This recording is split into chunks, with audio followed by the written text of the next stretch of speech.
Before dawn on the 16th of July, 1945, at Alamogordo, New Mexico, an event took place which was to change the world for all time to come. The atomic age was born. There is no denying that since that moment, the shadow of the atom bomb has been across all our lives. All men of goodwill earnestly hope that a realistic control of atomic weapons can and will be achieved. Meanwhile, good sense requires that all of us prepare for any eventuality. But wisdom demands, too, that we take time to understand this force. Because here, in fact, is the answer to a dream as old as man himself. A giant of limitless power at man's command. And where was it science found that giant? In the atom, a particle so infinitely small that it takes over 100 billion atoms to make up the hin. Just as other millions and quadrillions of atoms are the tiny building blocks which make up everything in the world. Ships, and shoes, and sealing wax, and cabbages and kings. Although no one has ever seen an atom, scientists have learned a great deal about how they behave. And there are widely accepted theories as to what they're like. Let's start by meeting a leading authority on the subject, Dr. Atom. Now, observing the professor himself, we can see that his structure resembles, in many ways, something almost as vast as the atom is small, the solar system. And there are certain similarities. Here, the sun is the center, and the planets revolve around it. While here, the nucleus is the center with electrons in surrounding orbits. But whereas the planet's movement is like this, neat, orderly, and predictable, the movement of electrons is slightly different. There are other differences, too. Hey, hold it! Thank you. Now, the solar system is held together by gravitation, while the force holding the atom together is electrical. The electrons, which are negative, are attracted by the protons, which are positive, and vice versa. But here in the nucleus are other particles with no electrical charge, called neutrons. Very important characters, too, as we shall see. And equally important when it comes to atomic energy is what scientists call the atom's binding force. It's a kind of cosmic glue holding the nucleus together. This, then, is a single atom, but certainly not all atoms are alike. There are, in nature, more than 90 basic elements, which is science's term for families of atoms. To scientists, the atoms of the individual atom families, or elements, are identified by number, that is, the number of protons or positive charges in their nucleus. And they vary all the way from hydrogen, which has just 1 proton, to oxygen with 8 protons, to gold, he's rich with 79, finally on to the heaviest of all natural elements, uranium with 92 protons. Now, within each element, or family of atoms, there can be different members, each one having the same number of protons, but differing in the number of neutrons. The total of an atom's protons and neutrons is its atomic weight. Thus, in natural uranium, we have U-234, U-235, and U-238. These different members of the same element or atom family, science calls isotopes. Some elements, tin for instance, have a great many isotopes. Others, like aluminum, are lone wolves with just 1. Now, most atoms of most elements are content with their lot in life. We speak of them as being stable, but others are busy day and night, being what science calls radioactive.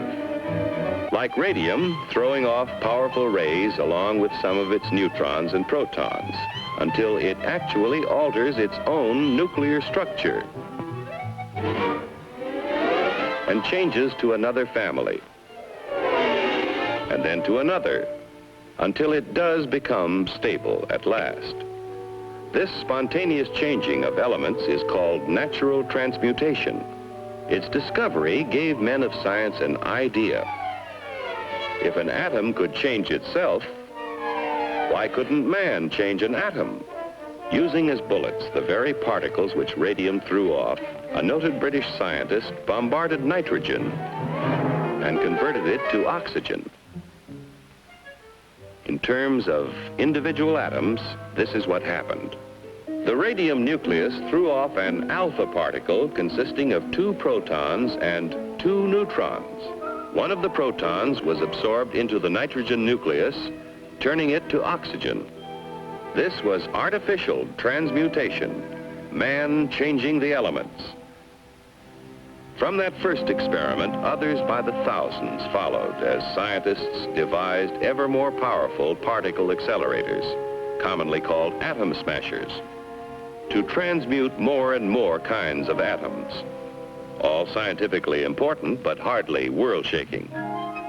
Then, in 1939, some scientists were experimenting with transmutation of uranium. What would happen, they wondered, if they fired a neutron at a uranium nucleus, already the heaviest in nature? Why not try? So they tried. And the result? Nuclear fission. Instead of a minor change, the atom split in 2. Truly a discovery to change the world. For what had happened when the uranium atom split was a kind of double miracle of science. Half of the miracle concerned that binding force we spoke of before, that kind of cosmic glue which holds the atom's nucleus together. We still don't know all about that binding force yet, but we do know it is equivalent to mass. Therefore, we may speak of it as having a kind of weight of its own. Now, the 2 atoms into which a uranium atom splits also have binding force. But for some reason, it takes less of that glue to hold them together, and in the process of fission, a tiny fraction is left over. What happens to it? It explodes as energy, proving Einstein's theory that mass and energy are really the same. But we spoke of a double miracle. To understand the second one, let's slow down that fission 1,000,000 or so times. A single particle starts the reaction, splitting the uranium atom. Here now is the release of energy as heat and blast. Here are powerful rays being given off, similar to X-rays. But here are free neutrons driven out with tremendous speed. And provided there is sufficient U-235 present, what science calls a critical mass, those neutrons bombard other uranium atoms, causing them to split and split still others. The result? A chain reaction. Over 1,000,000 billion atoms exploding within 2 seconds. And the force? It would take Yankee Stadium full of dynamite to equal the energy released in the complete fission of an amount of U-235 the size of a baseball.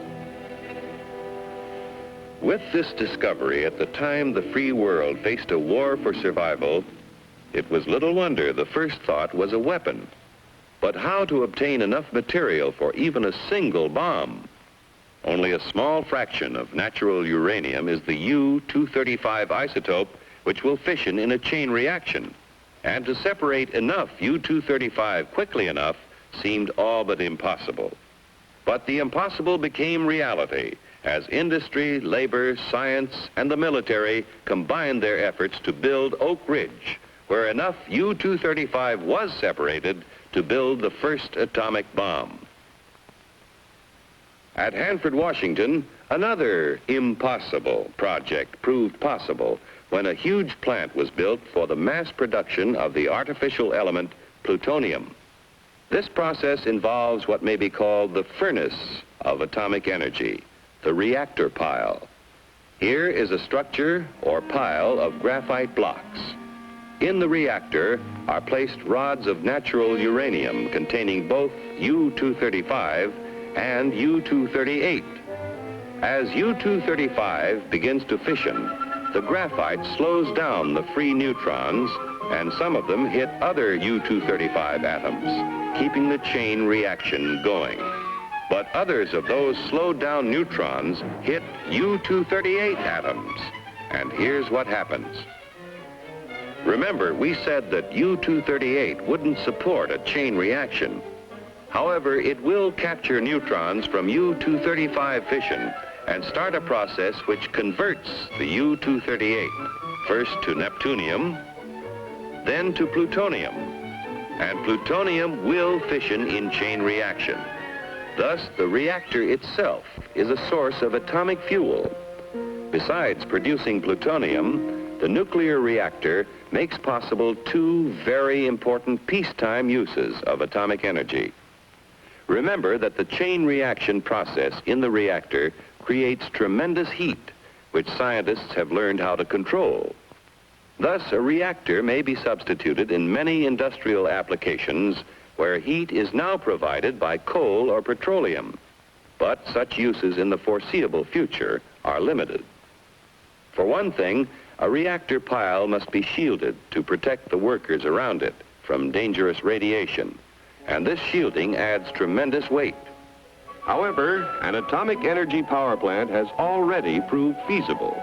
The future supplying of electric power to entire cities is far from impossible, while nuclear power in locomotives, submarines, ships, and even very large airplanes may all but revolutionize future transportation on land, sea, and air.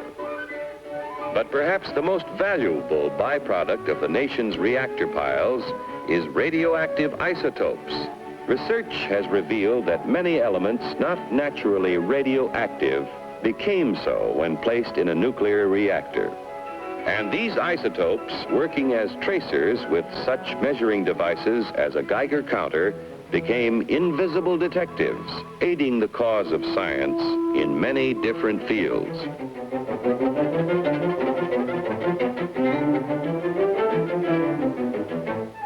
In agriculture, isotopes are now used to test such things as the effect of fertilizers on plant growth and the proper timing for their use, helping to assure bigger and better yields from tomorrow's farms. In industry, isotopes have found literally hundreds of new uses, such as the automatic thickness control of sheet aluminum, saving hundreds of man-hours of labor and assuring accuracy never before possible. In the fields of medicine and biochemistry, isotopes are performing near miracles of diagnosis and discovery. With radioactive sodium, doctors are solving more of the seeming mysteries of heart disease and circulatory disturbances. Radioactive phosphorus has been used to locate tumors in the brain and greatly simplify operations for their removal. Iodine-131 finds one of many uses in revealing conditions of the thyroid, and there are many more. New ways of using isotopes are being discovered constantly through the tireless work of modern pioneers in such fields as chemistry, metallurgy, medicine, and biology. Truly, the superpower which man has released from within the atom's heart is not one, but many giants. One is the warrior, the destroyer.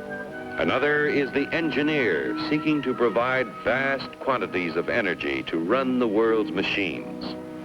Another is the farmer, helping to better feed tomorrow's world.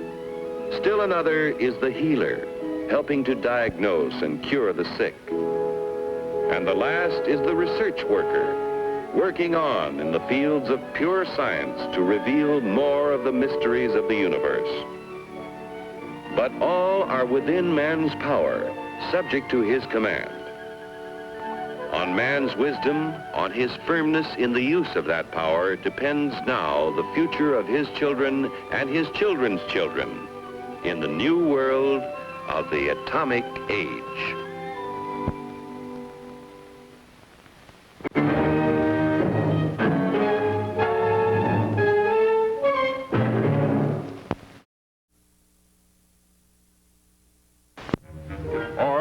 The Private Life of a $10 Bill.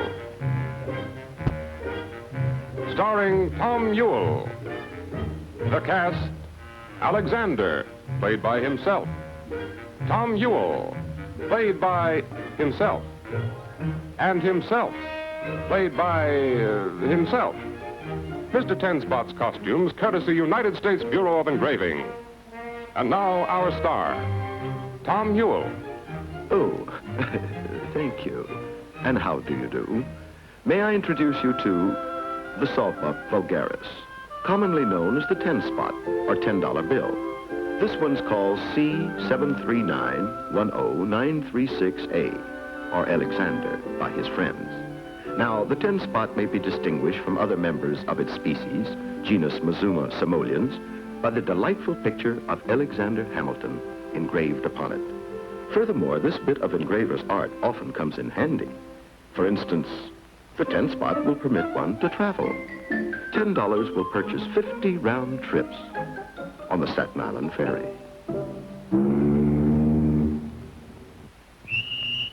Or one may become a patron of the arts. Imagine all of the pictures of baseball players one can acquire by buying $10 worth of bubble gum.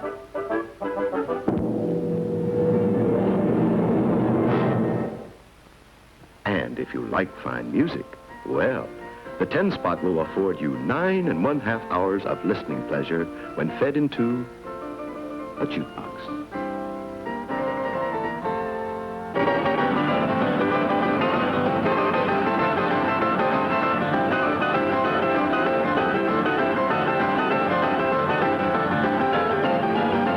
Maybe you have a better idea of how to use a 10 Spot. Here's one suggestion. Use it to help fight a killer. What kind of a killer? Well, not this kind. He isn't this easy to spot. You need a microscope. Take a look at him. A body cell. One of the billions that make a human body. This one's a killer.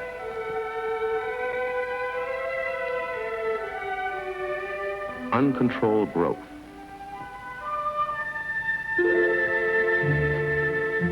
This is cancer. A killer that attacks thousands every year. We don't want to frighten, but of those Americans who are stricken by cancer, 235,000 die every year. Of these 235,000, 75,000 die needlessly. They could be saved, but they die. Why? Because too many people don't know the facts about cancer and don't get to their doctors in time. Think of it. 75,000 men, women, and children each year dying needlessly. Something's got to be done about it. Something is being done by the American Cancer Society. This is the sword of hope, the symbol of the society. It represents millions of people. That's right, millions who are striking back at cancer. First, there are the men and women in the labs, the researchers who are assigned to the big job, finding the final answers to conquer cancer. Then there are the hundreds of thousands of American Cancer Society volunteers, people who strike back at cancer by lecturing, performing, calling on their neighbors, distributing pamphlets, supplying free transportation to and from treatment centers, making bandages, aiding the sick at home, doing anything to fight cancer and spread information about it. And then last, but by no means least, there are millions of you who battle cancer by giving money, hard cash. And since it's your money that's fighting cancer, you'd probably like to see how it's used. Okay? Let's watch our friend who's all ready to go to work. Education can save lives. That's why the American Cancer Society has a large, well-organized program of public and professional education. 17% of your contribution goes for public education and 13% for professional education. Since we all have to know the enemy to fight it, the American Cancer Society tells us what cancer is on the printed page, on the air, and in films like this. This is a cell of human tissue. This is the basic material of our bodies. Normally, right from birth, these small cells keep dividing themselves in two. That's how we grow. When maturity is reached, this growth by division stops, except when injured or worn out tissue has to be replaced. Now, cancer happens when a cell begins to grow in a wild, disordered way. The body's usual controls don't work.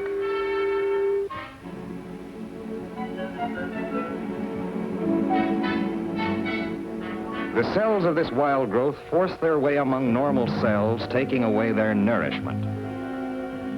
Here's a cancer of the stomach. Watch how it can spread.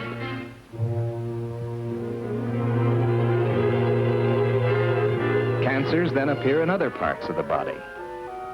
In this case, the lung.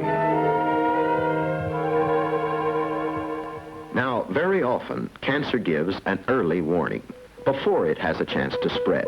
Such a warning symptom is called a danger signal. There are 7 danger signals that may mean cancer. The American Cancer Society tries to get these warnings and other life-saving information across to you in all kinds of ways. For example, like this. Meet William Nannery, a man who is glad he can still play checkers.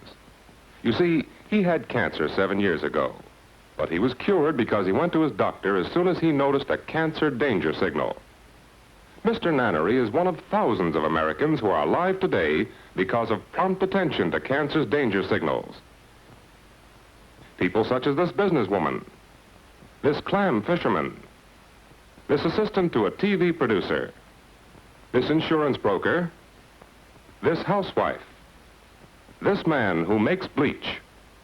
Stop and heed the 7 warning symptoms that might mean cancer. Learn to recognize them. Your life may someday depend on it. Here they are. Any sore that doesn't heal. If you feel a lump or thickening in the breast or elsewhere, it may mean cancer. Any unusual bleeding. Any change in a wart or mole. Persistent indigestion. Persistent hoarseness or cough. Any change in normal bowel habits. If you notice any of these danger signals in yourself, go straight to your doctor.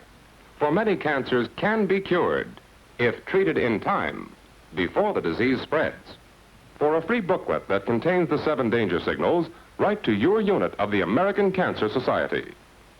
But watching for any one of the 7 danger signals isn't enough. It's also important to go to your doctor for a regular checkup at least once a year, no matter how well you feel. Often your doctor can find cancer before a danger signal appears. This is the time when chances for cure are best. The American Cancer Society not only tries to inform you, the public, about cancer, it also brings your doctor the latest scientific information. For instance, say a researcher has a bright idea, a new method for treating some kind of cancer. Your money pays for the pamphlets, books, and articles that get that idea across the country fast to the doctors, so that more lives can be saved. Someday, maybe yours. In this day and age, TV does an important job.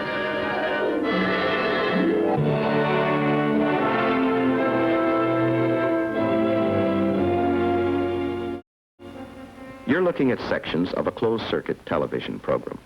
A special telecast created for and seen only by doctors in different parts of the country.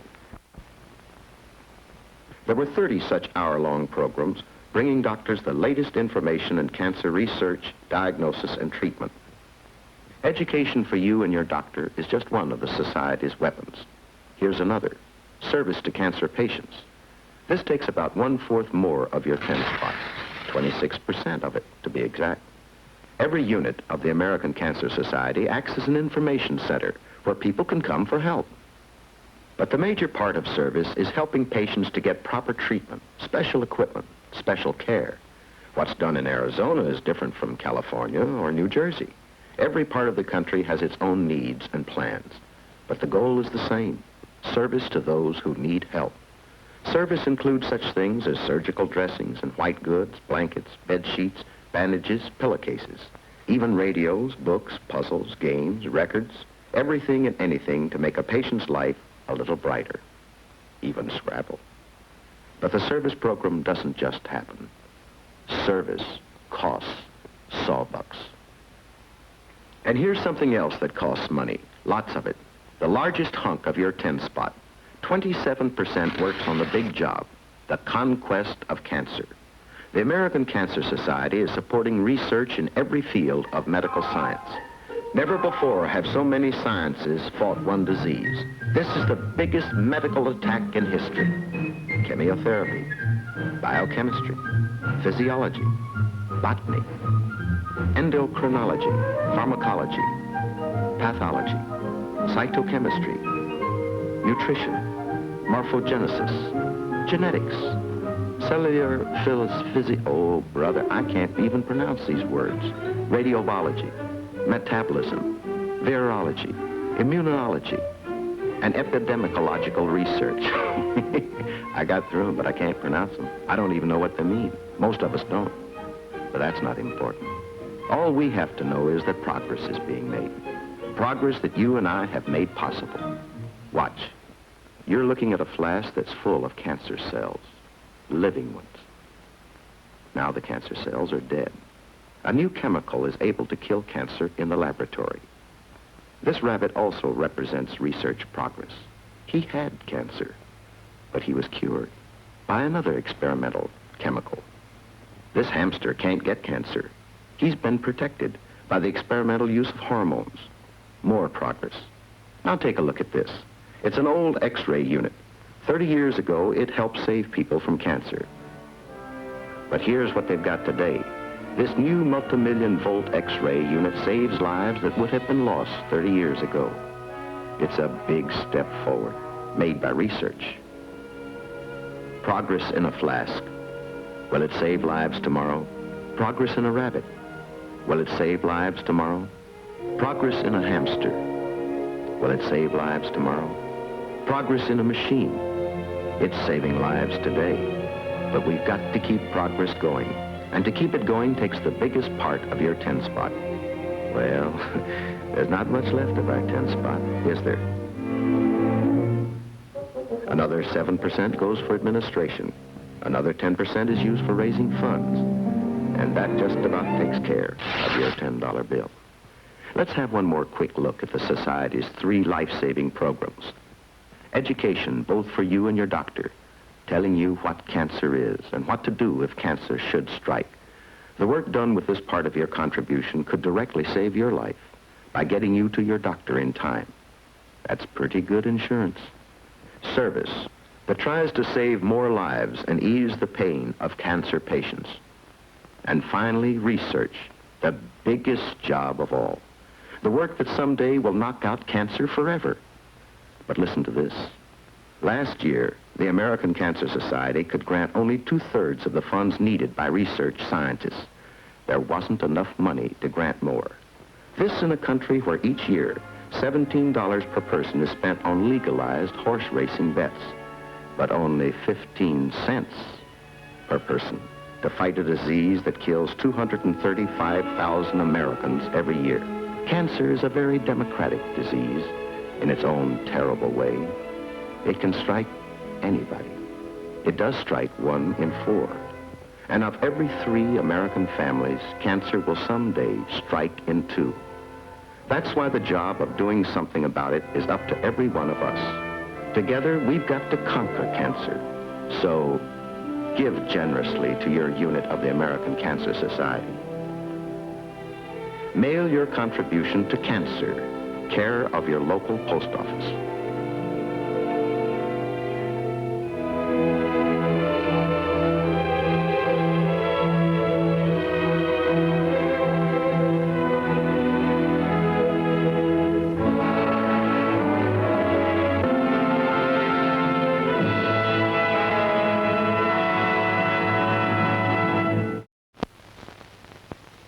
This picture's about an owl. That's me. And a fella named Fred Jones. No, that's not Fred. That's his house. Fred is inside sleeping. Now, I'm not just an ordinary owl. Oh, by the way, this picture's sort of different. Wait a minute. Not that different. That's better. Still better. Even better yet. Here I am, up here. Well, as I was saying, I'm not just an ordinary owl. I'm a student of habit. Been sort of observing people's habits for years. Now, when I say habits, I mean all kinds of habits. Helpful habits, in-between habits, and not-so-helpful habits. Fact is, most people live by habit. You take Fred Jones. Fella lives in the house down there. Good, honest citizen. Head of a family. Just about everything Fred does is by habit. Even the way he sleeps. Now, some of his habits help him. Some of them don't. See what I mean? Let's have a look downstairs. Would you look at that? Breakfast table's even been set the night before. Hat on the chair, letters to be mailed, all there, right by the front door. And the umbrella, in case it rains. Mighty orderly, I'd say. Uh-oh, what's this? Somebody forgot to put away the vacuum. Oh, well. Say, Fred's supposed to be at work by 8:30. Shouldn't he be up by now? Day in, day out, the routine never varies. It isn't that Louise hasn't tried to have breakfast ready, but somehow there just isn't time for much more than a fast cup of coffee. You know, Fred's got some good health habits. He always brushes his teeth after meals, and then he's on his way. Hold it. He forgot something. Let's take a quick look at Fred's day up till now.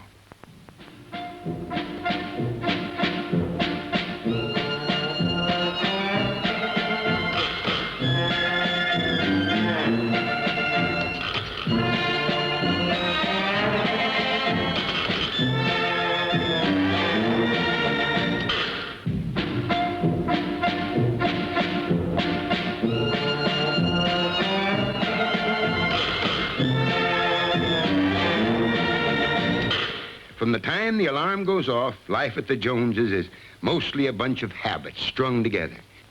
Another thing Fred has made a habit of is walking part way to work every day. In fact, his routine is so firmly established, he hasn't been late to work for 15 years. Of course, he hasn't eaten any breakfast for 15 years either. That's become sort of a habit, too. Which is maybe why, along about 10:30, he feels sort of all in. Coffee break's a great thing for Fred. Not just because of the coffee, but because those nearby goodies somehow taste so scrumptious. When 12:30 rolls around, punctual Fred Jones always leads his pals to their regular eatery. Here Fred can add to the blue plate with his favorite beverage, the strawberry frosted. On the way out, he invariably lingers at the cashier's desk so he can pick up a little something extra. Sort of a dessert snack. Maybe he'd better make it 2, just in case the pangs of hunger overcome him during the afternoon. But let's take another look back. Even after Fred leaves for the office, it's habit, habit, habit.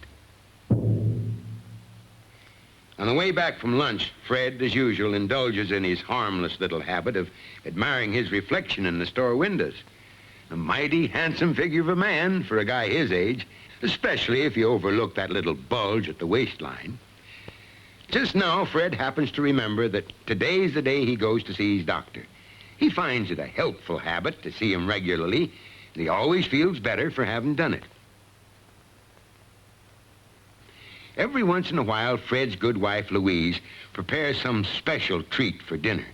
And tonight, it's one of Fred's super-duper favorites. French fried onion rings.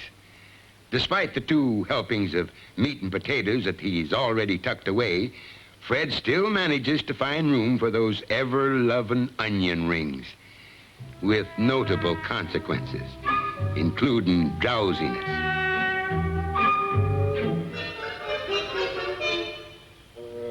Well, it's 11 p.m., and all the lights are out, right on schedule. Oh, just another routine day in the life of Fred Jones. Wait a minute.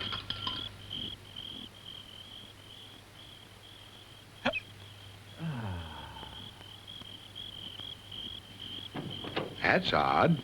Fred's not in the habit of going for midnight strolls. Something wrong, pal? Oh, nothing really, I guess. You went to your doctor today. What did he have to say? Well, he said there's nothing wrong with me a change of eating habits wouldn't fix. Well, then what's bothering you? Well, I've eaten the same way for years. Uh-huh. You know, my system's used to a certain intake. It just couldn't stand any change. Is that what your doctor said? Well, not exactly. What he said was I don't need as much to eat as I used to. You know, I'm not as active a guy as I used to be. Well, then, what's your problem? Oh, you know, you can't teach an old dog new tricks. A habit's a habit.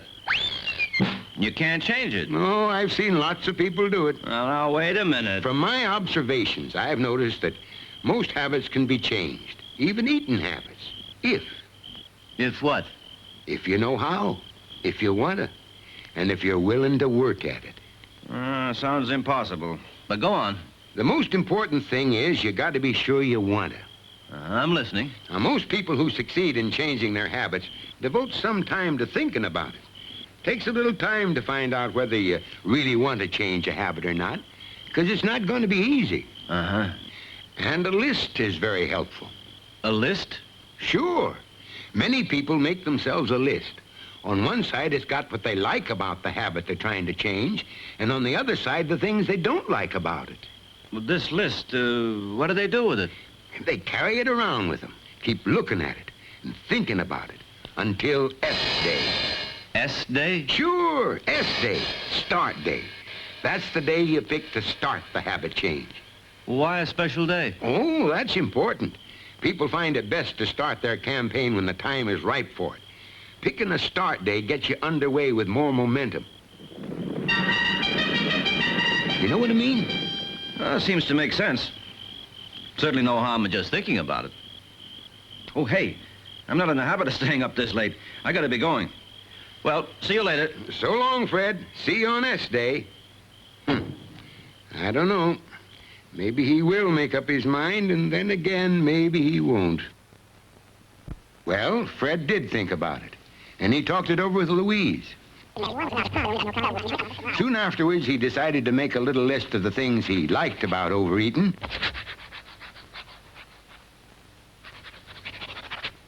and the things he didn't like. After a few days of adding to the lists and thinking them over, he came to realize how much more important the don't likes were to him than the do likes. He thought about it so much, he even remembered where he'd hidden that diet plan his doctor had given him.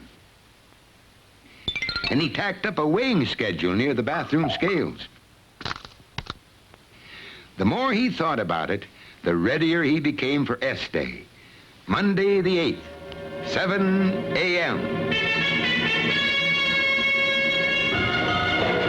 Wait a minute. What in Sam Hill is Fred up to? Better see if I can help. What's the trouble, Fred? Oh, I don't know. This isn't as easy as I thought. Oh, I meant to tell you about that, Fred. One thing at a time. Don't try to change your entire way of living all at once. I never saw anybody finish yet who started out that way. Relax, Fred. It's eating habits you're trying to change. Nothing else. Maybe you're right. When coffee break time came at the office that day, Fred brought his coffee back to the desk. Even though he'd had breakfast, a part of his new campaign, he was staying a safe distance from the goodies. But then, quite unexpectedly, the goodies came to him. Oh, it was a tough situation, and Fred was sort of looking around for help. No exceptions, Fred. No exceptions. That's probably the most important thing to remember about changing habits. You're just kidding yourself when you say, oh, just this once won't matter, because it does. Every time you resist, you're not only helping to defeat the old habit, you're forming a new one. What if I, Make an occasional slip? Yeah. Well, all is not lost, but it prolongs the process, makes the whole thing a little tougher on you. After a week of lunches without strawberry frosteds, Fred really felt he was making progress. But he wondered what further steps he could take. Yep, coming along pretty good, Fred. Fact is, when most people get this far, they find they're ready for a little on-purpose self-testing. Self-testing? What do you mean by that? You know, Fred. Tempt yourself. Oh, I know it sounds silly, but it helps prepare you for future temptations. After Fred thought it over, he tried it out.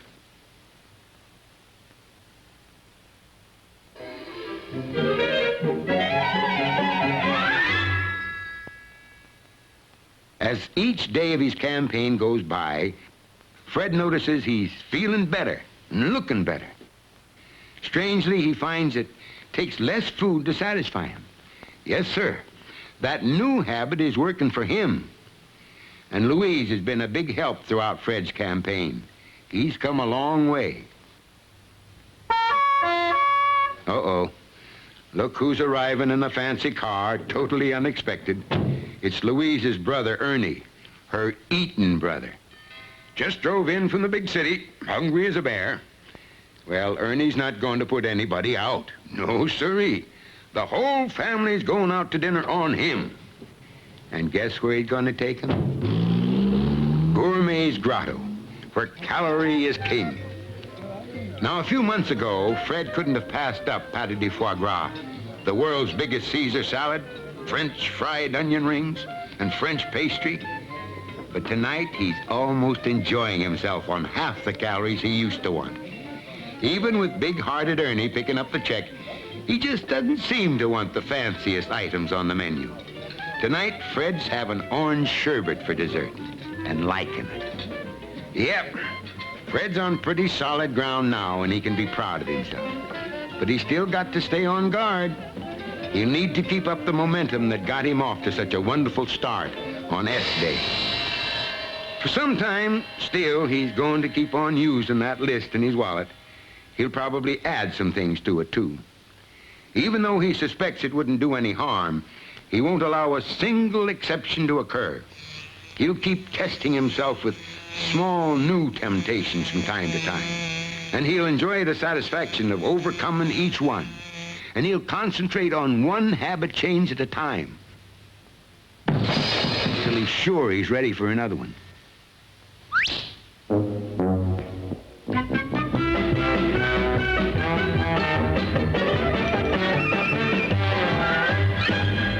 The other members of the family are impressed with the way Fred has carried this thing through. And they may have learned something that will be helpful to them personally. Like? Writing, and don't like,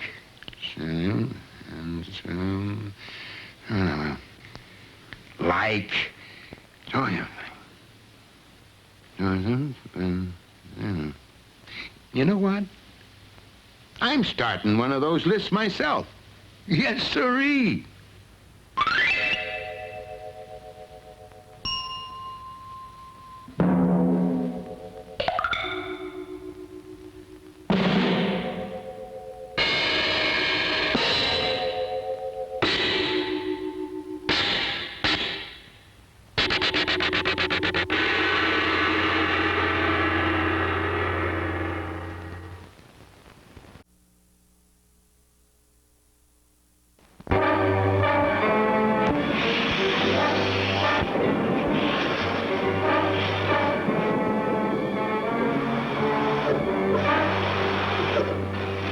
Come rain, come storm, come snow, or the heat of the sun, we run for shelter and thank our stars for having a roof over our heads. Of all the things in our daily lives that are absolute necessities, the one thing that we take for granted is the roof. You just expect it to be there, and that's that. But it hasn't always been that way. For there was once a time when, in order to have a roof, you first had to find yourself a cave. Now, caves were fine, up to a point. But if you were the kind of person who liked creature comforts, you were bound to feel that there must be some better means of having a home for yourself, if you just knew how to do it. For some strange reason, history does not record this fact. But away back in the ancient Stone Age, there was a very ingenious caveman who hated caves, but also hated to get wet. And for that reason, he invented a roof. The reason he didn't invent a raincoat was because in those days, clothing was the least of a man's worries. And the reason he didn't call his invention an umbrella is because a roof was more important. The fact of the matter is that he didn't know that he had invented a roof at all until his girlfriend and wife-to-be found that it was a lot more comfortable to live under the shade of a lean-to than to be holed up in a dark, stuffy cave. All of a sudden, roofs became popular, and the next thing you knew, there were no cavemen.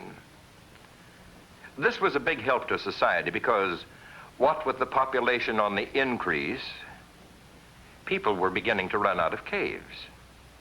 Moreover, whereas man used to have to stay in one place because he couldn't take a cave with him, he was now free to set up housekeeping wherever he wanted. There was only one inconvenience about this type of construction. Sometimes you were forced to move when you least expected. So, over the years, quite a lot of improvements were made to roofs. Instead of lightweight palm fronds, thatch was used, and straw mixed with mud. This last system had one peculiar advantage. After a while, you could grow grass on your roof. Eventually, men came to realize that a roof is a pretty important part of any building. They built roofs of tile, slate, and wood, and gave them all kinds of fancy effects. But for thousands of years, they simply didn't know that a roof can be made to help keep a house cool in the summer and warm in the winter. Well, there was little understanding of the principle of insulation. But eventually, plain common sense led men to figure that just as clothing helped to keep their bodies warm, so too would layers of materials installed around the shell of their houses serve to act as a buffer against the weather. As styles in architecture gradually changed to reflect the needs and tastes of the people, it became the vogue to build houses with high-pitched roofs and large attics. But the need for summer and winter comfort remained. Consequently, when suitable materials for home insulation began to be manufactured, there was ample space in those houses for installing them in attics and sidewalls. Thus, for the first time, it was possible for man scientifically to engineer a greater degree of comfort into his home. But even as this occurred, big residences with many rooms had become too expensive and difficult to maintain. Household help was hard to get, and fuel costs had risen. The trend changed to more modest size, compact, easy to care for houses. But though the smaller houses were easier to keep up, they didn't provide the complete livability that the public desired. The trouble was that they were, in effect, merely scaled-down versions of bigger houses, just smaller rooms and smaller living areas. And the result gave one a compressed feeling of being closed in and cramped. So architects began to develop concepts of an entirely new approach to small houses, to open up areas so as to give a feeling of spaciousness. After the insulating roof deck has been installed, the finish roofing is applied. The insulating roof deck itself provides comfort and protection against the broiling heat of summer sun and the chilling cold of winter, together with distinction, beauty, and a truly modern look. And when you enter a house in which insulating roof deck has been used, you can't help but notice the attractive appearance of the ceiling, or the added height which is given to rooms because of the exposed beams permits long, pleasant vistas, new room perspectives with lightness, airiness, and a sense of openness. But more than just beauty prevails with this new type of construction. Here is a ceiling that helps reduce the noise and clatter in your house. A ceiling that actually helps to control the temperature in the house and to reduce the cost of heating and air conditioning your home. Or in our modern homes, the trend now is toward either the addition of a cooling system or the installation of units which will both heat and cool the house. So, no matter where we live, To obtain the utmost of efficiency in these heating and cooling systems, we must have better insulated wall and roof construction to give us year-round protection from all kinds of climate. When you come to think of it, a roof is truly a most important thing. Yes, you suddenly become conscious of how much a roof can contribute to the architectural interest and quality of your house, to your personal comfort, to the beauty of your rooms. In this modern age of scientific wonders, isn't it nice to know that such an old-fashioned thing as a roof has also come in for its share of scientific improvement? Come rain, come storm, come snow, or the heat of sun, this, above all, is the most modern way to have a roof over one's head. It sure beats palm fronds and most anything else that's been over our heads ever since roofs were invented.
Here in this vast country are a multitude of individuals, all with preferences in the kinds and cuts of meat they like to eat. Their preferences are influenced by many things, among which are the traditions and customs of the section in which they live.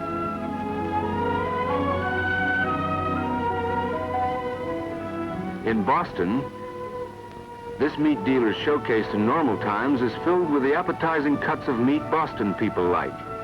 He knows by experience what their preferences are.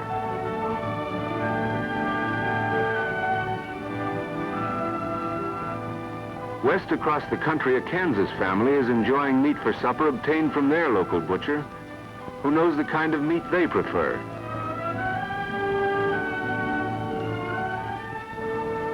Down in Houston, Texas, the local meat dealers know the meat buying customs of people down there. All over the country, customs influence the kinds of meat people like for breakfast, dinner, and supper. All these preferences are satisfied through the extensive and efficient marketing methods of the modern meat packer. His experience has helped to develop a marketing system that satisfies the many wants of consumers.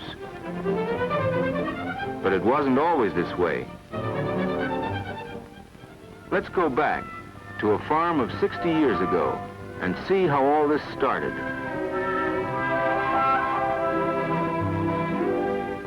The farmer of those days usually prepared the carcass himself. Even in those early days, he may not have done this, but not having the modern transportation methods that are available today, he took it to the nearest town by whatever means he had.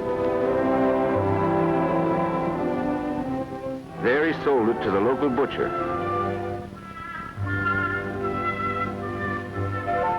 Naturally, the cuts of meat that people liked best in that town were sold first and brought the most money. To move the balance while fresh, the remainder sold at a reduction price. This resulted in a lower average price to the farmer. In those days, the price the farmer received for his livestock was governed only by what the local meat dealer could get for the cuts of meat. The retailer was not at fault. It was a case of not having a satisfactory meat marketing system. Let's look at an example to explain just what that means.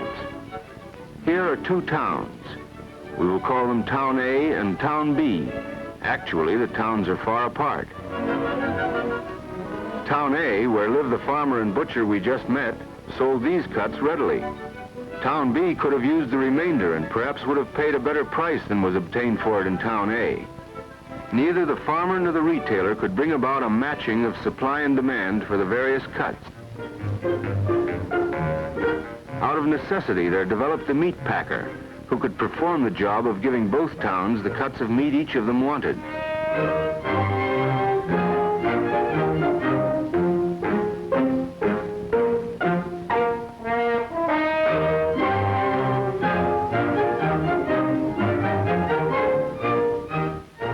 The result, a better average price for the entire carcass and more money to the producer for his livestock. As the years went by, the job of the meat packer became more complex. The widening distance between the main livestock producing areas and the main meat consuming areas developed to the point where it is now more than 1,000 miles on the average between the producers of livestock and the consumers of meat. It is necessary for the meat packer to know the preferences of consumers all over the country.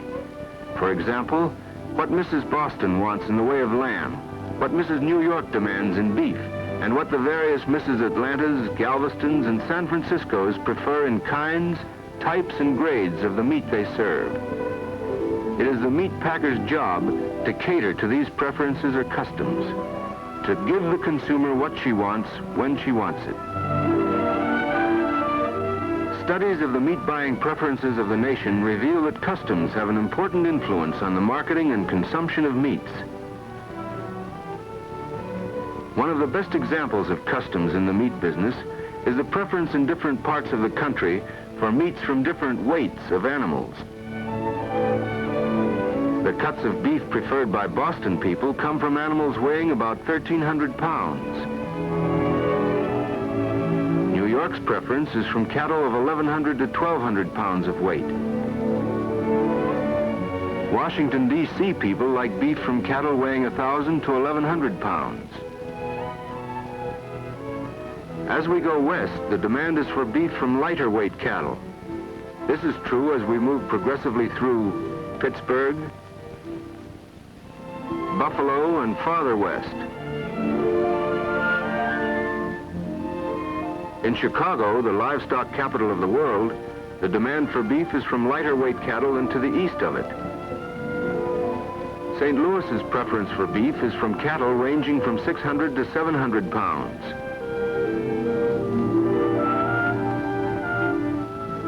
The Midwestern area from the Dakotas to Texas and also to the south, with the exception of Florida, likes its meat from 600 to 800 pound cattle.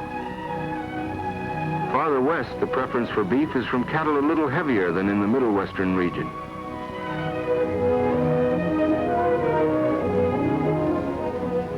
To summarize the influence of the weight differences, compare the little steer weighing 600 to 700 pounds, preferred in St. Louis, with the big steer weighing about 1,300 pounds, which furnishes the beef that is preferred in Boston.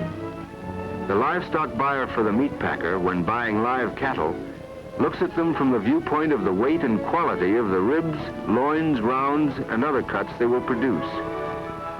This is because meat dealers and their customers in various sections of the country have different preferences, and their preferences must be satisfied. We have seen how customs influence the demand for beef from cattle of different weights.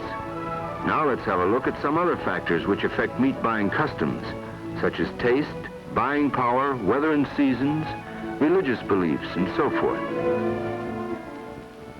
Taste is a thing that is hard to define. Still, it has a big influence on what people choose, as long as they have the money to satisfy the preferences. Boston people want their beef, lamb, and pork to come from the heavier animals, which naturally carry more fat.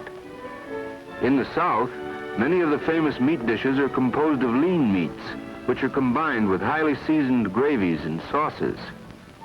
In the Southwest, hot tamales, chili con carne, and barbecue sauces are very popular. Another influence on meat buying customs is buying power. In other words, the money that people have to spend for meat. If John Smith wants steak for supper, and steak costs more than Mrs. Smith can pay, Mr. Smith gets nourishing pot roast. Weather and seasons also affect the kind of meat people will buy. When the weather gets hot, the women who do most of the buying of foods are not as willing buyers of roasts as they are of steaks and chops, unless the prices on roasts are low enough to be attractive.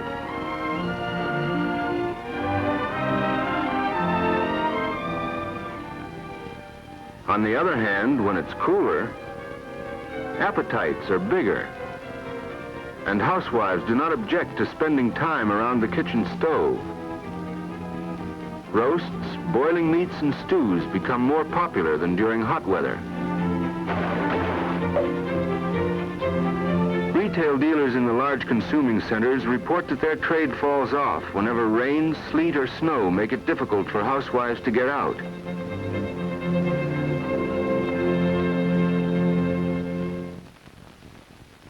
Religious beliefs affect meat consumption on a national scale.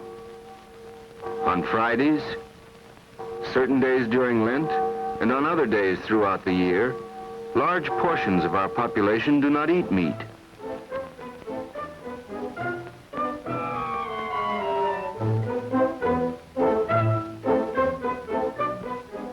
Another example of the effect of religious beliefs is that because of certain dietary customs, Orthodox Jewish people do not eat pork. To satisfy these variable factors of preference, weights and cuts, tastes, buying power, weather and seasons, and religious beliefs was one of the reasons the national marketing system of the meat packer came into existence. Because the meat packer knows the meat buying customs of consumers all over the United States, and because he has the modern marketing system to meet those customs, livestock producers receive a higher level of prices for their livestock.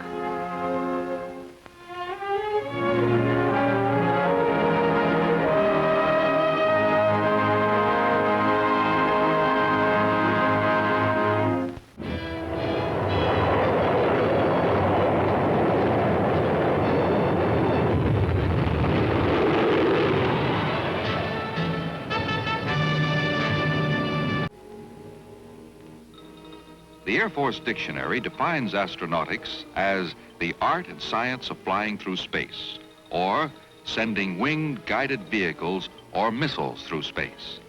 Definitions have to be concise, but that one is certainly a terrific simplification, because astronautics demands a complete mastery of rocket flight in all its aspects, which in turn requires the application of many scientific disciplines, such as astronomy, physics, chemistry, mathematics, aeronautics, meteorology, electronics, and physiology. It's partly because of this great complexity that astronautics means so much more than just the great adventure of getting off into space and looking around. Space flight will enlarge, improve, and apply mankind's most advanced scientific knowledge and skills. The Air Force, in meeting its responsibilities in this great endeavor, will need the close cooperation of science and of industry under the overall direction of the Department of Defense. Many people, perhaps a majority, look with a cold and skeptical eye on the whole idea. What's the use, they ask? Why spaceflight? What are the motives? The most important motive of all is this: man's unquenchable will to learn. He is determined to go into space because it is there, and because much is to be learned there. Our planetary family, the Earth and its moon, the other planets and their moons, and the sun itself, all taken together, is a sort of minor, local neighborhood group, not too conspicuously located in one of the outer arms of the Milky Way. Naturally, we take a great deal of interest in the Milky Way because we live there. It's one of those vast spiral systems of stars called galaxies. If we could see a profile of the Milky Way and apply some sort of cosmic yardstick, we'd find our galaxy extending about 100,000 light years. And a single light year is equal to 5,880 billion miles. Our solar system is about 30,000 light years from the center of the Milky Way, a distance represented by the almost incomprehensible figure of 176 quadrillion 400 trillion miles. We know that the entire Milky Way, of which our planetary system is such a subordinate part, is only one of an untold number of galaxies. There are literally billions of them. As for realizing the dream of manned flight to other stars in our own galaxy and to other galaxies, a trip at 20,000 miles per hour to the Andromeda Nebula, the Milky Way's nearest neighbor among the great galaxies, would involve a flight lasting no less than 76,500,000,000 years. And a flight to our nearest neighbor among the stars in the Milky Way, Proxima Centauri, would be roughly the equivalent of flying around the Earth 1 billion times. In any realistic sense, all the talking and hoping and planning about spaceflight concerns a severely localized effort confined to our solar system. The beginning has been made. The threshold has not only been passed, but left far behind. Balloons, both manned and unmanned, soar to altitudes that are above all but 1% of the Earth's atmosphere and return with much valuable scientific data. Research rockets, instrumented probes fired into space in search of information on radiation, temperatures, gravitation, and space characteristics reach higher and higher altitudes. In early 1958, a research rocket fired from a balloon floating at 100,000 feet reached an altitude of approximately 4,000 miles. In October 1958, the rocket assembly called Pioneer made a 43-hour journey to a region in space about 72,000 miles above the Earth. Military missiles adapted for the purpose have enabled us to continue our program for sending satellites into orbit. Such satellites and research probes are the prime means of teaching us what we need to know about many things, such as the Earth's magnetic field, its extent and intensity, the depth and strength of the radioactive regions in space, the depth and intensity of the Earth's gravitational field, and the size and frequency of impact of micrometeors. Further progress in the satellite effort will develop many new capabilities. With launching facilities expanded to include the west coast of the United States, satellites are fired into polar orbits, and in their successive journeys around the globe, pass over the entire surface of the Earth. These satellites vary in weight from a few pounds to several tons, and serve a variety of purposes. For communications and early warning of enemy attack, as aids to navigation, for weather observation, and for precise mapping of the Earth's surface. Circling the Earth at high altitudes, they can carry telemetering and other equipment which can transmit a wide variety of new and highly valuable data. To continue the research rocket program by sending one to the vicinity of the moon is another step in the progress of spaceflight. By one possible method, the space vehicle for the moon shoot is a multiple-stage rocket assembly. The first stage being a modified military rocket with a tremendous thrust. The second stage is a smaller rocket. Then the still smaller third stage. And last, the payload rocket carrying the instrumented probe, which is equipped with a retro or braking rocket. At the time of the shoot, the moon is about 226,000 miles away, nearing its closest approach to the Earth. It's just beyond the new moon phase, so its far side is well lighted and a good position to pose for its picture. To allow for the moon's travel in its orbit during the journey of the probe, the launch angle from Earth must be such as to lead the target a considerable distance. After boosting the probe to about 25,000 miles per hour, the bottom stages drop into the sea. Many hours afterward, the instrumented probe, the final stage, is here. By radio, it's been sending back valuable data on space particles and on the Earth's magnetic field. At this time, the moon, orbiting around the Earth at more than 2,000 miles per hour, is positioned here. The probe, slowed by the Earth's gravity, is now coasting, and the moon has reached this point in space. The Earth's gravitational pull on the probe is weakening, but about 200,000 miles out, the moon's gravity takes over and accelerates the probe. A radio signal from a point on the Earth nearest the moon now triggers a braking rocket, which again reduces the probe's speed. The moon is now approaching the rendezvous point. The probe is now in a correct position for its instruments to obtain a picture of the moon's farther side. The moon shoot reminds us that our probing of space has been made possible by the long-continued development of military missiles.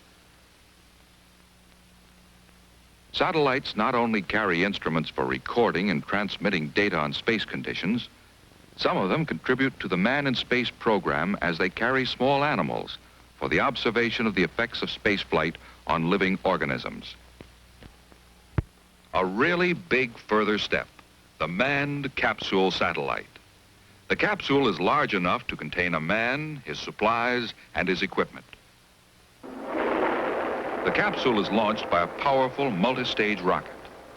Minutes later, the capsule is automatically separated and goes into orbit. After accomplishing its mission of reconnaissance and space research, the capsule is positioned for re-entry and the retro rockets are fired. As the capsule re-enters the atmosphere, its blunt configuration aids in deceleration. A drogue parachute is deployed to reduce the speed of descent. The primary parachute then slows the capsule to landing speed. With further progress requiring that we send a man into space, a new series of problems arise, for the man is not expendable, and we must be able to get him back safely. During test flights, we must find out just how a man will fare under space conditions. A rocket research aircraft with a pilot aboard is carried aloft by a jet bomber and then released. It goes into a steep climb, and on reaching maximum altitude, 100 miles up or more, the pilot is subjected to some of the conditions of spaceflight, such as weightlessness, and on his descent, his reaction to G-forces during deceleration. At this stage of the flight, the various problems of re-entry are under observation and study. Another step in carrying out the concept of sending a man into space is the orbiting spacecraft. It's boosted off the Earth by the powerful first stage of a rocket assembly. Already at extremely high speed, the final stage, carrying the pilot, fires its own rocket and soars into space. It can go into controlled orbit around the Earth, an effective military spacecraft for reconnaissance or for missile firing. Its mission performed, its aerodynamic shape permits it to glide to a landing. After demonstrating that man can be protected and can survive in space, the next requirement will be to establish a manned space station. How is this huge manned satellite with its many useful purposes to be achieved? And what will it be like to be a member of its crew? These men have been chosen for training as part of the crew of the space station. This is a briefing on the whole operation, including the conditions they'll face in carrying out their mission. First, a demonstration of the spacesuit. This is what they'll wear up there while they're putting the station together and whenever they have to go outside into space. There isn't much atmosphere out there where they're going. They'll have to take along their own so that their suits and helmets can be pressurized and air-conditioned to permit normal breathing. They'll have this anchor cable to the ship while outside it, and the cable carries a telephone line to the earphones so that the men inside the ship can talk to them. So much for the suit. Now let's consider how we're going to get them up there. For the manned satellite operation, we'll have multi-stage rockets. The first stage fires for only a short time, but the thrust is enormous. At an altitude of about 25 miles, the first stage drops off, and the successive stages continue accelerating to get above the atmosphere as quickly as possible. The firing of the final stage puts the vehicle into an elliptical orbit. So far, everything has been automatic, programmed into the ship before takeoff. Now, by applying further power at the proper time and place, the ship is put into a circular orbit at about 300 miles altitude. It is now coasting without power. It is in a state of free fall, and the crew is experiencing one of the occupational hazards of the spaceman, weightlessness.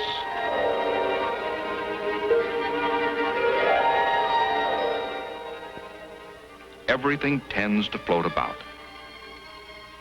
And as the assembly of the space station progresses, the crew will learn to use their muscles in new and unfamiliar ways.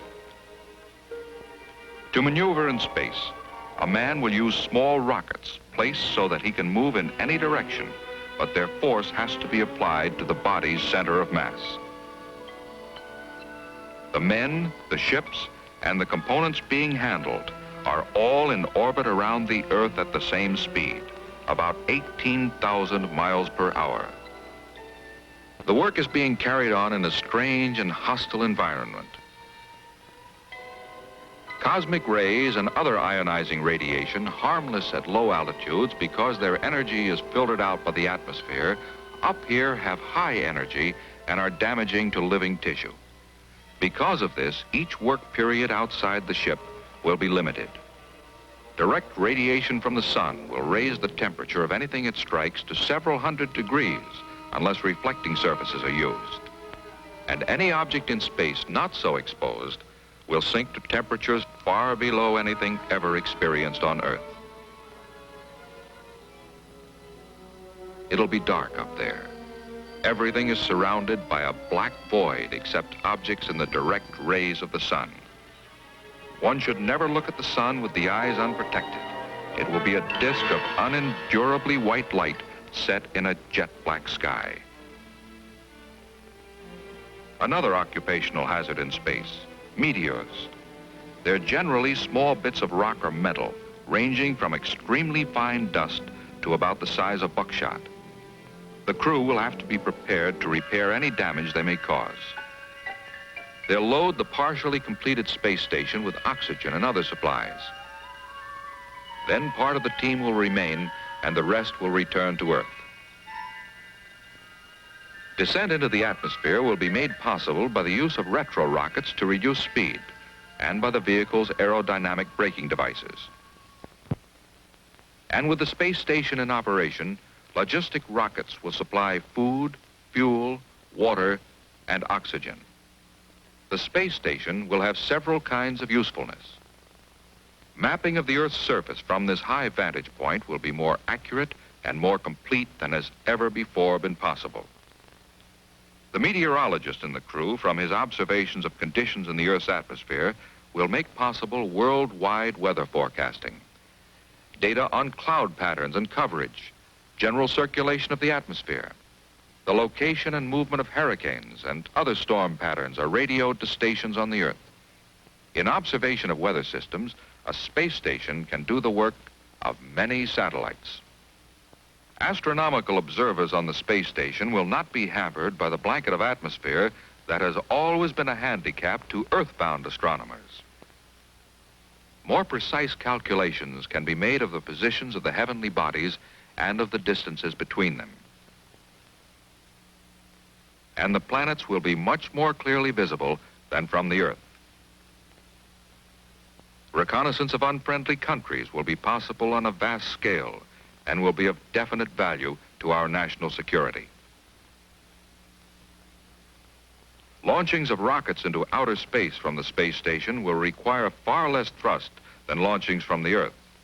For instance, one way for men to go to the moon will be from the space station. The moon vehicle need not be streamlined because there is no air resistance to be overcome. It can be built for efficiency and comfort in any desired shape. It carries a crew of several men. After takeoff from the space station, piloting is automatic. Navigation has been programmed into the vehicle's guidance system. After the necessary velocity is attained, the rockets are shut off. Now comes about 2 days of free flight. At about 200,000 miles from the Earth, the moon's gravitational field becomes predominant. Soon after, the crew, through their telescopes, see it as if it were only a few miles away. They begin to examine the landing place that they selected before the trip began. The navigator, using fixes of Earth, Sun, and stars, maintains constant check on the vehicle's speed, position, and direction. In the terminal phase of the flight, he could override the automatic guidance if necessary. Now comes the deceleration phase, and the moon ship slows down, not far above the chosen landing place.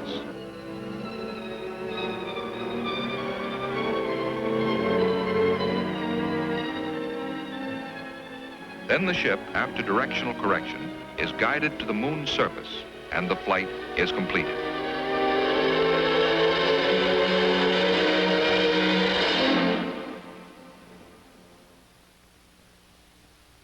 Moon exploration will seek answers to questions such as these. If there is any atmosphere on the moon, what does it consist of? If there is a dust layer on the moon's surface, as is probable, how thick is it? What is the character of the moon's substance? Are the moon's craters of volcanic origin, or were they formed by the impact of meteors? Will our instruments discover the presence of metals? Answers to such questions will help in the solution of the problem of the moon's origin, and probably that of our solar system. When the time comes for a flight to Mars, the takeoff of the spaceship could be from a space station. At a time when the Earth and Mars are in the correct relative position, the rocket ship will move outward from the Earth's orbit. After a flight lasting about 8 months and a half, the vehicle will approach Mars, which is in orbit about 35 million miles outside the orbit of the Earth. On a later flight, a landing may be attempted. But on this preliminary visit to Mars, the crew will be content with a close observation of one of the Earth's fellow planets. They will learn whether the long-observed greenish areas are in reality vegetation. Do the famous so-called canals really exist? Is the surface of Mars as smooth as astronomers have thought it? Are there any signs of the existence of living creatures? Venus, nearest to us of all the planets, and about the same size as the Earth, is a familiar, brilliant heavenly body, but it's shrouded in mystery. It is never without its vast cloud cover, and we know little of what lies beneath. It's about 25 million miles closer to the sun than we are, and a spaceship bound for Venus will move inward from the Earth's orbit. When the ship flies around Venus, radar and other sensing devices will penetrate that eternal cloud cover. The crew may now find answers to questions which astronomers have long been asking. What is the character of the cloud cover? How deep is the atmosphere of the planet, and what is its composition? What is the surface of Venus? If there is any land, what is its character? What is its formation? Surrounding and supporting the scientific achievements involved, there is a philosophy that justifies all of the attempts to solve the problems of spaceflight. Man, being man, cannot stop exploring and learning. So he goes into space. The United States Air Force, aware of its responsibility for extending its capability into space and the prevention of war, believes it possible to hope that with new frontiers reaching endlessly before him, man may gain new perspectives on the age-old tribal habit of war, and that the space age will bring a greatly heightened degree of international cooperation and understanding, and thus serve the cause of peace.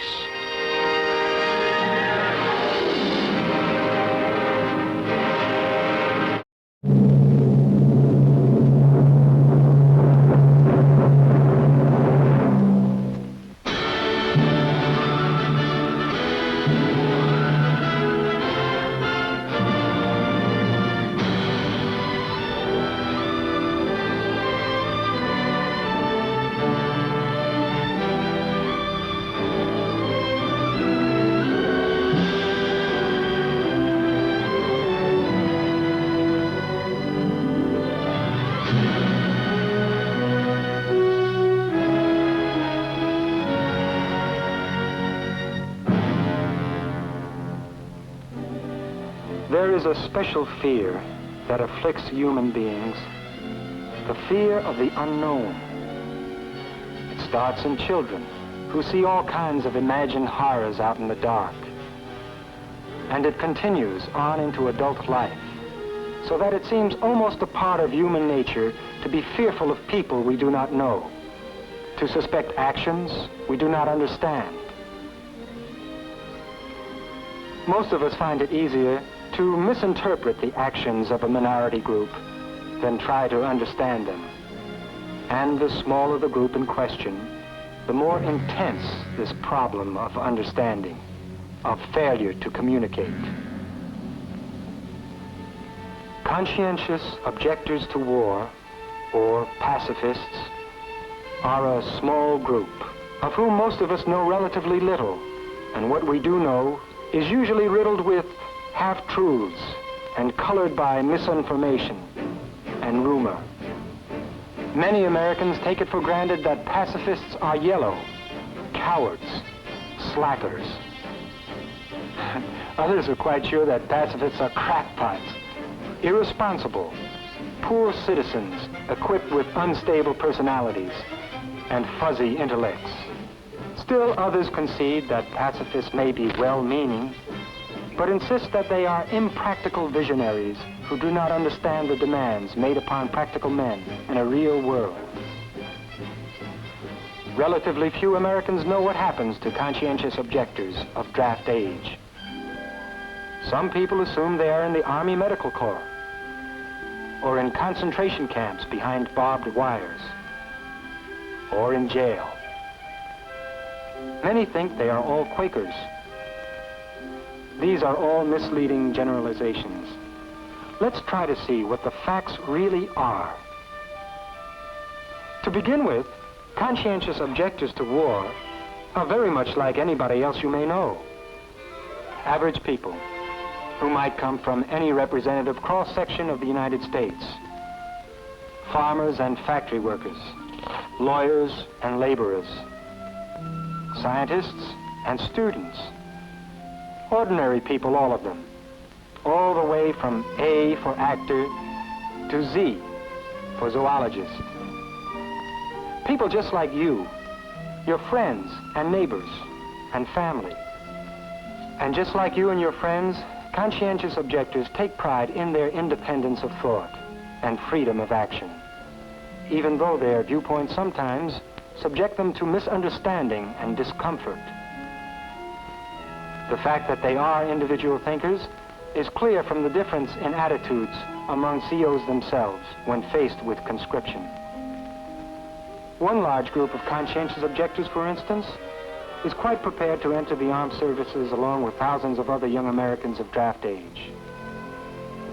However, because they live according to a way of life that does not permit them to bear arms or to take the lives of the enemy in combat, even in self-defense, Congress made provision in the Selective Service Act for this group to do non-combatant service.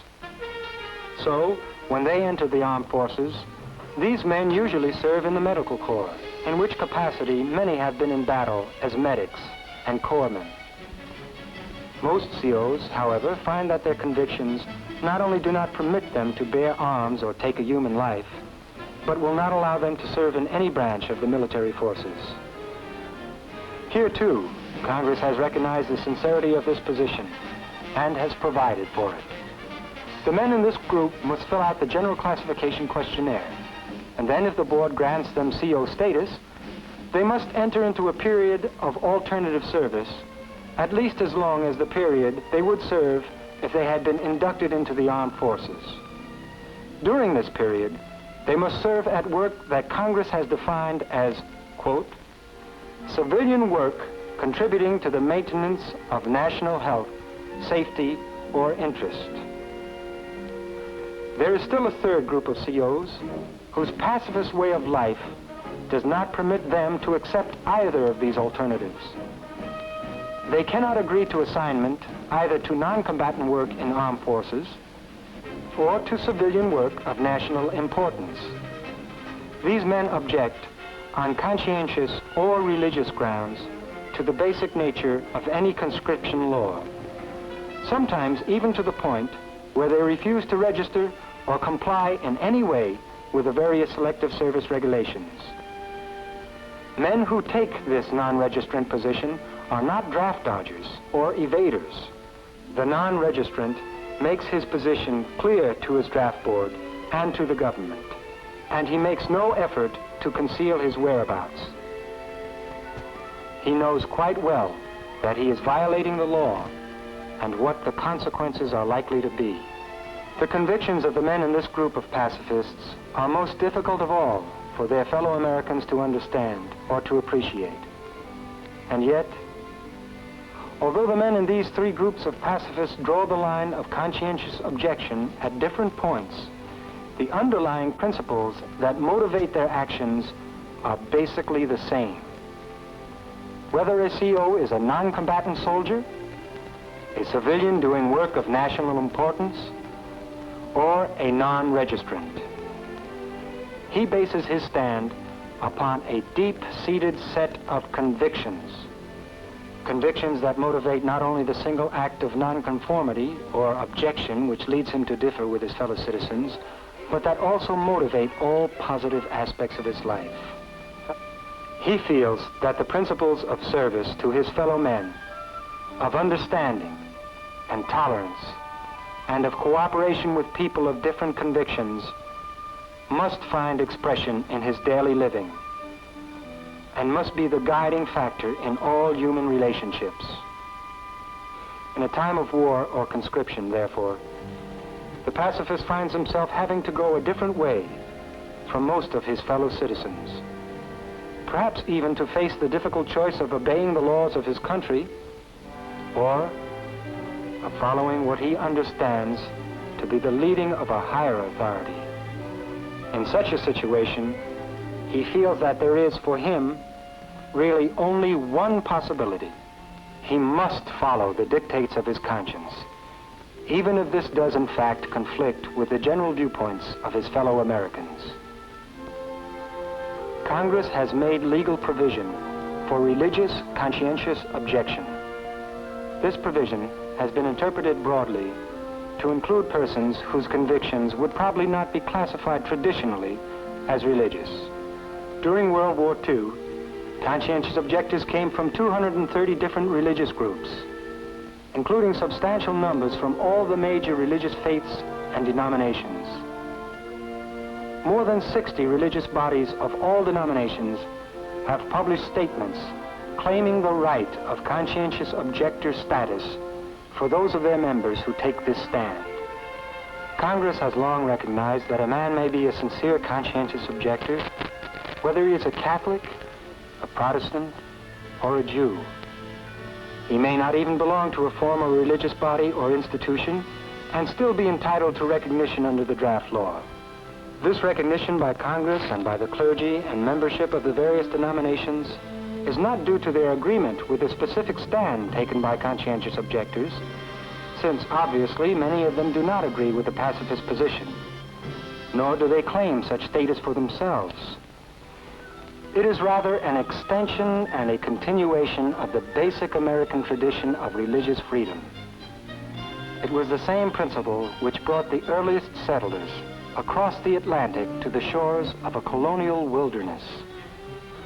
Of course, there are conscientious objectors in other countries too, but this tradition of religious freedom is woven into the very fabric of our legal structure, our government, our culture, and our viewpoint of freedom for the individual.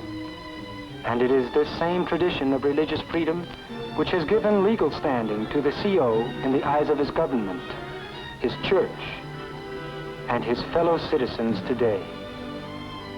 Mere church affiliation is not sufficient to establish a man's claim to status as a conscientious objector with the right to engage in alternative service.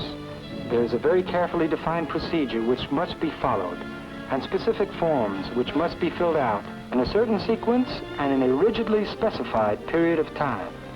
In every case, conscientious objector status must be established on an individual basis rather than on the basis of church affiliation. Most religious organizations have therefore established a formal counseling service to assist the young draftee in following the proper procedure. And in addition, many churches have cooperated in the formation of a national joint counseling service. Such counseling is essential because it has been found from a practical standpoint that sincere COs who find their way into armed forces by mistake or by failing to follow the proper procedure to establish CO status almost invariably pose a serious problem, both for the CO and for the military unit to which he is assigned. On the other hand, if the CO is willing to register and observe the selective service regulations as they apply to him, and if he cannot accept non-combatant service in the armed forces, by following the proper procedure and furnishing the necessary forms, affidavits, and questionnaires, he should be able to establish his position as a conscientious objector. He then becomes eligible for alternative service. He may volunteer for such work with one of the agencies approved by the Director of Selective Service, or he may be assigned by his local draft board to a project approved by the State Director of Selective Service.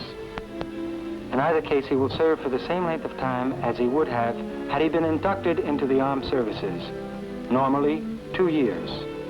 The kind of work he will do during this period varies enormously, but depends principally upon 2 factors. First, the opportunities which are open, and second, the individual qualifications which he must have to perform such work.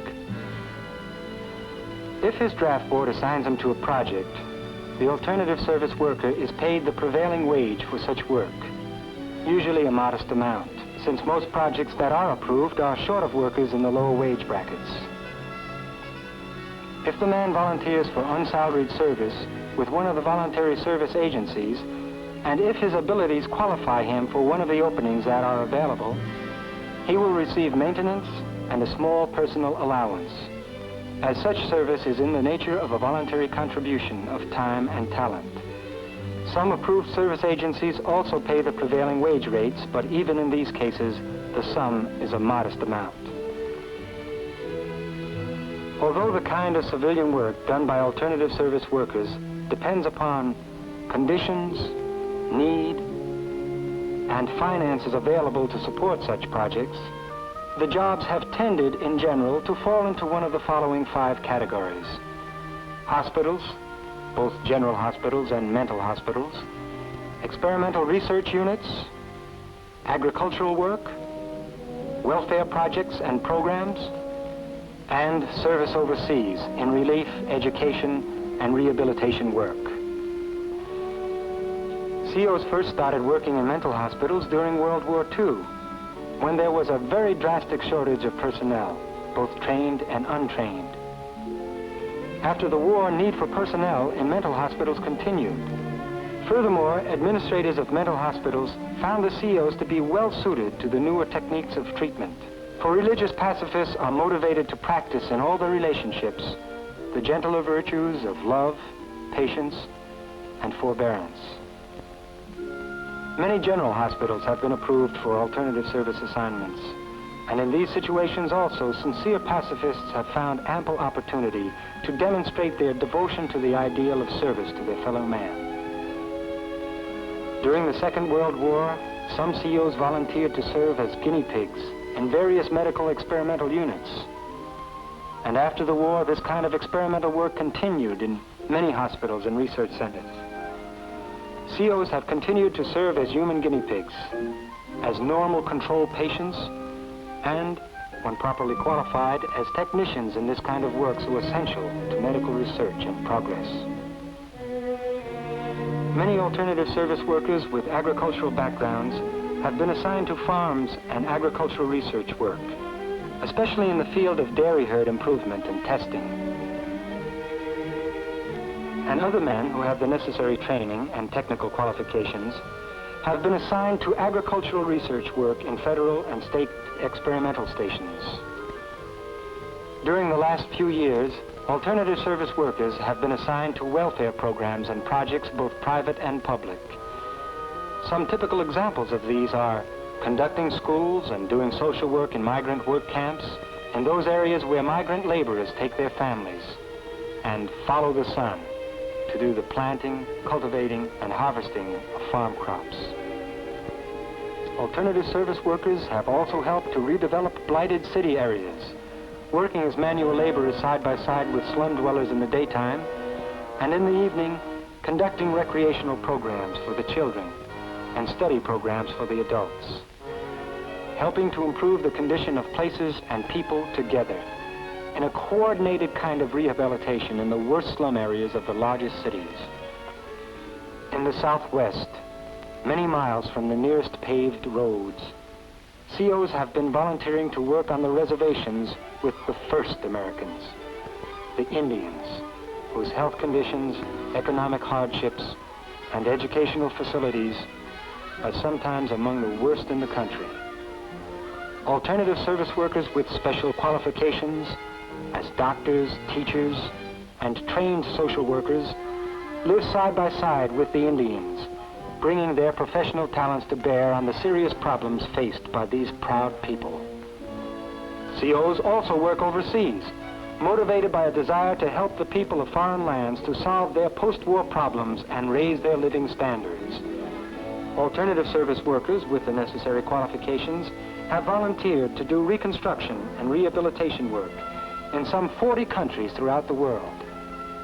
Sometimes the project is one of village rehabilitation, other times building homes for homeless refugees and stateless persons, teaching a Greek farmer a better way to rotate his crops, building and operating a hospital in the mountains of Latin America, working in an orphanage in Italy, helping to drain a malaria swamp in Pakistan, teaching a new trade to a Chinese refugee in Hong Kong.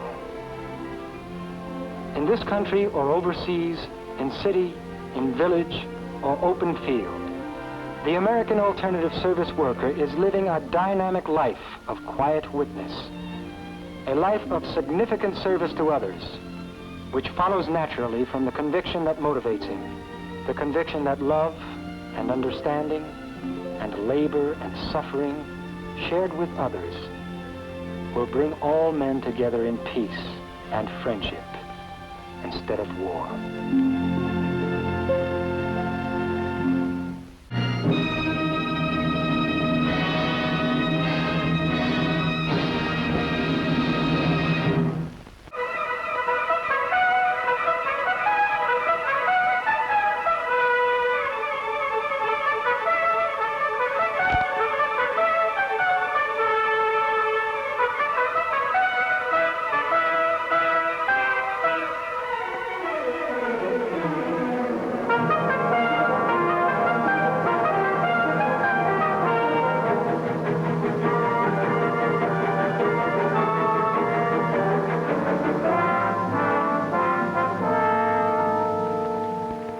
In the beginning, God created the heaven and the earth was without form and void, and darkness was upon the face of the deep, and the Spirit of God moved upon the face of the waters.